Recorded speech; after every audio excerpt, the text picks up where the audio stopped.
ආයුබෝවන් ඔබ සියලු දෙනාම එකතු වෙලා සිටින්නේ ඔබේ ගර්භණී ගමන කියන අපගේ වැඩසටහන් මාලාවේ දෙවැනි අදියරත් සමගයි. ඉතින් අපි කලින් කිව්වා වගේම මේ පළවෙනි අදියරේදී අපි ඔබව දැනුවත් කළේ ඔබ ගැප් ගැනීමට සැලසුම් කරන කාන්තාවක් නම් එහෙම නැත්නම් යුවලක් නම් ඔබට වැදගත් වෙන කරුණු සම්බන්ධයෙන්. දැන් මේ දෙවැනි අදියරේදී අපි සාකච්ඡා කරන්නට බලාපොරොත්තු වෙන්නේ ඔබ ගැප් ගෙන සිටින මවක් නම් ඔබට වැදගත් වෙන පළමු ත්‍රයිමාසිකයට අදාළ කරුණු සම්බන්ධයෙන්. ඉතින් මේ වෙනුවෙන්ම සුපුරුදු ලෙසම ඔබව දැනුවත් කරන්නට අපගේ මහාචාර්ය ප්‍රබෝධන රණවීර මහතා අපත් සමග සම්බන්ධ වෙලා සිටිනවා.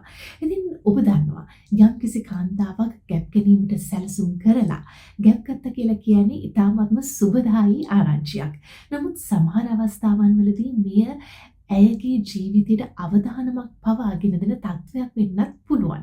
ඉතින් අද දවසේ අපි සාකච්ඡා කරන්නේ එවැනි ඉතාමත්ම වැදගත් කරුණක් සම්බන්ධයෙන්. ඉතින් අපි මහාචාර්යතුමාගෙන් අසා දැනගමු මේ සාමාන්‍ය විවාහයේ යෙදෙන එක්ටොපික් ප්‍රෙග්නන්සි එකක්. එහෙමත් නැත්නම් ගර්භාෂයෙන් පිට කලලේ පීඩන අවස්ථාවන් සම්බන්ධයෙන්. එක්ටොපික් ප්‍රෙග්නන්සි කියන්නේ අපි බය වෙන තත්ත්වයක්. මොකද අපි ගොඩක් වෙලාට ටියුබ් එකේ බබා පීඩන්නේ. ඒකට ගර්භාෂයෙන් පිට බබෙක් ගර්භාෂය ඇතුලේ නැතුව ගර්භාෂයෙන් පිට පීඩන අවස්ථා තියෙනවා. ඒක දැන් කීපයක් තියෙනවා. එකක් තමයි ටියුබ් එක පටන් ගන්න තැන. ඒ කියන්නේ ගර්භාෂය පටන් ගන්න එක අපි කියන කෝන් වල එක තමයි අපි බයම එක. ඊට පස්සේ එකක් තියෙනවා මේ ටියුබ් එක මැද. එහෙම නැත්නම් ඩිම්බ කෝෂේ. එහෙම නැත්නම් සමහරට බඩ ඇතුලේ එළි තියෙන පුළුවන් අවස්ථාවක්. ඉතින් මේකෙදි ටියුබ් එකේ මැද තියෙන එක තමයි ඉක්මනින් වෙන්නේ. ඒ කියන්නේ අපිට පේන ගන්න. හැබැයි ඉතින් ප්‍රශ්නේ තියෙන්නේ මේකෙදි ටියුබ් එක පුප්‍රායාමකට ලක් වෙන අපි ඒක ප්‍රතිකාර කරේ නැත්තම් ඒක පිළලා ලේ ගිහිල්ලා ඉතින් ගොඩක් වෙලාට අපි ඒකට ප්‍රතිකාර කරේ නැත්නම් ඒ කාන්තාවේ ජීවිතේ නැති වෙනවා. අවුරුදු ගානකට ඉස්සෙල්ලා අපි කියන්නේ තනියම ගිහිල්ලා යකා ගැහුවා කියලා කිව්වේ ඒ අවස්ථාවේ තමයි ගොඩක් වෙලාට මොකද ඇවිදන් යනකොට බඩ රිදෙනවා. ඉතින් අපිට උදාර කඩන්න හරි මොන හරි ගිහලා වැටෙනවා. උදේ වැදෙනවා නිල් පාට වෙලා ඉන්නවා. ඉතින් ඒ වගේ තමයි දකින්නේ. ඒ නිසා අපි ඒක සීරියස් කතාවක්. ඉතින් අපි හැමතිස්සෙම අපි ડોක්ටර්ස්ලා විදිහට අපිට උගන්වන්නේ හැම කාන්තාවක්ම බඩ රිදෙනවා හරි මොන හරි දෙයක් කිව්වොත් හැම කාන්තාවක්ම ඒ අවස්ථාවේදී ප්‍රෙග්නන්ට් සහ ගර්භාෂයෙන් පිට බබෙක් ඉන්නවා කියලා මේ සැක කරන්න කියන තමයි අපි හැමෝටම හැම කාන්තාවක්ම අපි යුරින් ටෙස්ට් එක කරලා ඒක නෙගටිව් කියනකම් හැම කාන්තාවක් ප්‍රෙග්නන්ට් ඒ ප්‍රෙග්නන්සි ගර්භාෂයෙන් පිට කියලා මේ හිතන්න කියන එක තමයි කියන්නේ. මොකද ඒක සමහර කවදාකවත් පීරියඩ් වෙලා නැති අවුරුදු 12ක ළමෙක් වෙන්නත් පුළුවන්. අවුරුදු මේ මාස කිහිපයක පීරියඩ් වෙලා නැති අවුරුදු 53ක ගැහැණුවෙක් කියලා අපි කියන රීප්‍රොඩක්ටිව් ඒජ් ගෲප් එකේ ඉන්න ඕන එකට එහෙම ඒක කසාද බැඳලාද නැද්ද එහෙම කියලා අපි හිතන්නේ නැහැ. හැමෙසා ඒක ගැන අපි කවුරු ගියාම අපි ඔන්න ගිහලා යුරින් ටෙස්ට් එක කරා කියලා ඒකට අමනාපකම් ඇති කරගන්න බෑ. ඒක තමයි අපි හැමෝටම කරන්නේ. මොකද එහෙම මුල්ලා අපිට එකක් මිස් වුණොත් තමයි ඒ කාන්තාව ජීවිතේ මන්දි ගෙවන්න පුළුවන්. ඒක පළවෙනි එක. එතකොට දැන් අපි ඒක දැනගන්නේ කොහොමද? ඒතර එකක් තමයි අපි ප්‍රෙග්නන්ට් කියලා දැනගත්තම අපි ඉක්මනින් ડોක්ටර් කෙනෙක් ළඟට කියන්නේ අපි දැන් අඩු ගානේ බඩ රිදිලි මොන හරි වුණ නැත්නම් අඩු ගානේ සති 6ක් 7ක් යනකොට ડોක්ටර් කෙනෙක් ළඟට යාමේ වැදගත්කම තියෙන්නේ එතන. මොකද අපිට ඒ අවස්ථාවේදී ස්කෑන් කරොත් ගර්භාෂයේ ඇතුලේ කලලේ පේනවා. ඒක පෙවුනේ නැත්නම් අපි ටෙස්ට් වගේක් කරන්න පටන් ගන්නවා. ඒ වගේම සමහරට ස්කෑන් කරනකොටම ගර්භාෂයේ පිට ප්‍රෙග්නන්සි පේන්න ගන්නවා. ඉතින් ඒකට අපි හිමම ඒකට ප්‍රතිකාර කරන්න ලෑස්ති වෙනවා. ඒ වගේම අපිට කලලේ ගර්භාෂයේ ඇතුලේ හෝ පිට පේන්නේ නැති අවස්ථාවක් තියෙනවා. අපි ඒකට කියනවා pregnancy of unknown location කියලා. ඒ අවස්ථාවේදී අපි අර ලෙවල් මග්ග බීටා CG ලෙවල් එක බලන්න පුළුවන් කියලා. අපි ඒක ලෙවල් එක බලලා ආය පැය 48කින් තව ලෙවල් එකක් බලලා ඒ දෙකේ වැඩිවීම හෝ අඩුවීම මත තීරණය කරනවා මේ ප්‍රෙග්නන්සි කොහෙද තියෙන්න පුළුවන් කියලා. ඒ වෙලාවේදී අපි කියනවා අපි කියමු 100ක් ආවා ඒක ඊළඟ පැය 48 200ක් වුණොත් අපි දැන ගර්භාෂය ඇතුලේ මොකද මම කිව්වා 200ක් වුණොත් අපිට පේන්නේ 1500 වෙනකන්. ඉතින් අපි හිමින් බලාගෙන යනවා. ඒක 2500 2000 වෙනකන් අපිට අපි කරව හැබැයි ඒක කියන්නේ very likely intrauterine නැත්නම් බොහෝ දුරට ගර්භාෂය ඇතුලේ ප්‍රෙග්නන්සි ඇති කියලා තමයි හිතන්නේ ඩබල් වෙලා තිබුණොත්. right? එතන අපි හැබැයි අපි S2 කලලය ගර්භාෂය ඇතුලේ දකින්නකම් හැමතිස්සෙම අපි හිතන් ඉන්නේ එහෙමයි. නමුත් අපි පොඩ්ඩක් රිලැක්ස් වෙනවා. ඒ වගේම අපි හිතමු 200 තිබිලා ඊළඟ පැය 48ට ඒක 100 වුණා කියලා. නැත්නම් 150ක ඩ්‍රොප් එකක් වුණොත් ඒක ගර්භාෂය ඇතුලේ හෝ එළිය හෝ කොහේ හරි අපි කියන්නේ ගබ්සා වීමක් කියලා අපි බිඳුව වෙනකම් බලන් ඉන්නවා. නමුත් ගේන අපි රිලැක්ස් වෙන හරිය නෑ කියලා බෑ. කාන්තාවට දුකක්. නමුත් අපි යන්නේ අර විදිහට.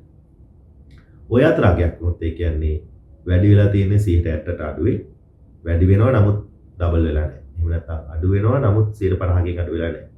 ඒ අවස්ථාවේදී අපි ගොඩක් බය වෙනවා. මොකද ගර්භාෂයේ පිට බබෙක් වෙන chance එක ඒක තියෙනවා. අපි හිමින් හිමින් බල බල යනවා. ඊට පස්සේ අපි ඇහැට දැකලා හෝ ගොඩාක් සැක කරන අවස්ථාවේදී අපිට ප්‍රතිකාර ක්‍රම කීපයක් තියෙනවා.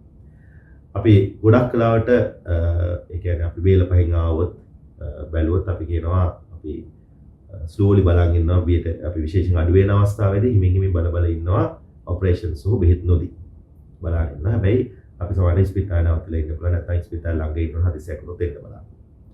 ඒ වගේම අපි ගර්භාෂයෙන් පිට දැකලා තියෙනවා ප්‍රෙග්නන්සි එක. නමුත් අපි ක්‍රයිටීරියා වගේ තියෙන ඒ ක්‍රයිටීරියා හොඳ නම් මිතොට්‍රික්සේට් කියලා අපි බෙහෙතක් යූස් කරන එක කැන්සර් වලට යූස් කරන රකේ ඉතින් ගොඩක් කට්ටිය බලනවා කොණ්ඩේ කරනවා නේ. මෙන්න මේක එකපාරයි දෙන්නේ.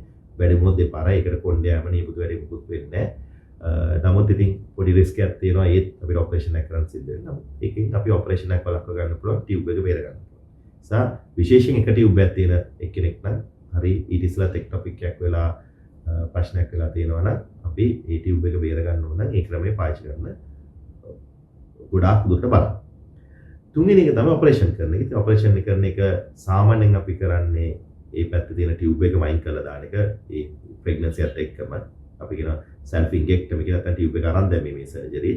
සමහර අවස්ථාවලදී අපි ඒ ටියුබ් එක බේර ගන්න පුළුවන් නම් සෙල්ෆ් ඉන්ගොස්ටොමි කියලා වෙන ක්‍රමයක් කරලා ටියුබ් එක බේර ගන්න. ඒකට ටියුබ් එක බේර ගන්න අවස්ථාවේදී 10% chance ඇති වෙනවා අය රැ වෙලා ආයේ තීරයකට ගෙනියලා කරන්න. නමුත් ඒක ටියුබ් එකක් තියෙන කෙනෙක් හරි බේර ගන්න පුළුවන් අවස්ථාවේ patient එක කතා කරලා ඒ අවස්ථාව කරන අවස්ථා තියෙනවා. ඒ වගේ ක්‍රම කිහිපයක් තියෙනවා. ඒක තමයි එක. ඊළඟට දැන් ඒක වුණාට පස්සේ ඉතින් ගොඩක් වෙලාට වෙන්නේ ඉතින් කාන්තාව Google කරනවා, හස්බන්ඩ් වෙනම Google කරනවා. එතකොට දැන් මේකට හේතුව මොකද කියලා. එතකොට අපිට Google කරපුවා පළවෙනියෙන් මෙන්න හේතුව තමයි ගොනෝරියා, ක්ලැමිඩියා කියන සමාජ රෝග. එතකොට කාන්තාව මුත් කරලා නැත්නම් ස්වාමි පුරුෂයා සැක කරනවා, ස්වාමි පුරුෂයා මුත් කරලා නැත්නම් කාන්තාව සැක කරන්න ගන්නවා. මොන හරි ඒ දෙන්නගේ මොකක් හරි හින්දාද කියලා. මම දැකලා තියෙනවා කපල්ස් වෙනකොට දෙන්න දන්නවා නමුත් දෙන්න කතා කරන්නේ නැතුව ඒක. මම සාමාන්‍යයෙන් ඒක බොහොම විරුද්ධව කතා කරනවා. ඔව් ඒකට හේතුව ඒ දේ හැබැයි අපේ ලංකාවේ නෙමෙයි. වෙන රටවල් වල ගොඩක් කට්ටිය යම් කාලෙම ඒක හංගන දෙයක්වත් නෙමෙයි. අපි කාගර පේෂන්ට් කෙනෙක්ගෙන් ඉහාවොත් මොකට කවදාද මේ රෝගී තත්ත්වයක මම අවුරුදු 18 යදුනා 20 යදුනා හැම කෙනෙක් ඒගොල්ලෝ බොහොම ඕපන්ලි කියනවා. ඒ නිසා ඒ රටවල් වල ඒක මොකද ෆැමිලි හරි ගුණෝගයෙන් රෝගී තත්ත්වවලින් සමාජ රෝග තත්ත්වයක් අපි කියන sexually transmitted ඒ වගේ මේ ටියුබ් ඩැමේජ් වෙන්න පුළුවන්. ඒක වෙන රටවල ප්‍රධානම හේතුව. නමුත් ලංකාවේ රටවල අපි දැකලා තියෙන්නේ අපි කියන ඒගොල්ලෝගේ උපතින් වෙච්ච එකක් ඉඳලා. ඒ නිසා ඒගොල්ලන්ට ඒ ටියුබ් එකේ හීනීමක් හෝ කලලයක් සමානයක් මත තමයි වෙන්නේ. ඒක ඒගොල්ලෝ දාගන්න එක එච්චර සාධාරණ නැහැ. ඒ වගේම අපි ගොඩක් වෙලාවට ඔපරේෂන් එක කරනකොට ඒගොල්ලෝගේ අක්මාව දිහා බලනවා. මොකද අක්මාවේ ඒ රෝගී තත්ත්වය හැදිච්ච කට්ටියගේ යම් චේන්ජස් වගේක් තියෙනවා. අපි ඒක බලලා ඉතින් ඒ වගේ එකක් තිබ්බොත් උන් අපි ඉතින් කියන්න වෙනවා ඒක තමයි හේතුව කියලා. එහෙම නැත්තම් ඉතින් ඒක ලංකාවේ අපි ඊටාම කලාතුරකින් දකින්නේ. වෙන රටවල ගොඩාක් සර්ජරි කරනකොට ඒක දකිනවා නේ කරනවා. ඒ නිසා අපි ඒ කියන්නේ අනවශ්‍ය ලෙස ප්‍රශ්න ඇති කරගන්න ඕනේ. ඒක වෙන chance එක අඩුයි. අන්තිම වශයෙන් අපි එකපාරක් එක්ටොපික් කරනොත් ඒ නිසා විශේෂ ලංකාවේ රටවල මොකද ඒක උපතින් වෙන chance එක වැඩි හින්දා එකපාරක් වෙන තියෙන chance එක 5%යි. ප්‍රෙග්නන්ට් වෙන කට්ටිය 5 දෙනෙක් මේ 100ක් ගත්තොත් 5 දෙනෙක්ට එක්ටොපික් එකක් එන්න පුළුවන්. හැබැයි එකපාරක් එක්ටොපික් වුණාම දෙවෙනි පාර වෙන එක ඒක ඒ ටියුබ් එකේ නම් හෝ අනිත් ටියුබ් එකේ නැත්නම් අයින් කරපුවා අනිත් ටියුබ් එකේ 120%. ඒ කාන්තාව දෙවෙනි පාර එකපාරක් එක්ටොපික් වෙලා දෙවෙනි පාර ප්‍රෙග්නන්ට් වුණොත් අන්න ඒ කාන්තාව අපි ඉක්මනින් හම්බ වෙනවා දැනගත්ත දවසේ. අපි හිමින් ඒගොල්ලෝ බලාගෙන යනවා. මොකද ඊළඟ පාර අපි හදිසි එක්ටොපික් වුණොත් බේරන්න බලාගෙන ටියුබ් එකත් බේරන්න වෙන්නේ. මොකද ඊට පස්සේ හදිසි ඒ ටියුබ් එක අයින් කළොත් IVF පමණයි ප්‍රෙග්නන්ට් වෙන්න තියෙන්නේ. ඉතින් ඒ වගේම අපි 125 ගැන හිතනකොට ඉතින් 75 ගැනත් හිතන්න ඕනේ. ඉතින් 75 නුත් ප්‍රශ්නයක් වෙන්න ප්‍රෙග්නන්ට් වෙනවා කියන එකත් මතක තියාගන්න ඕනේ.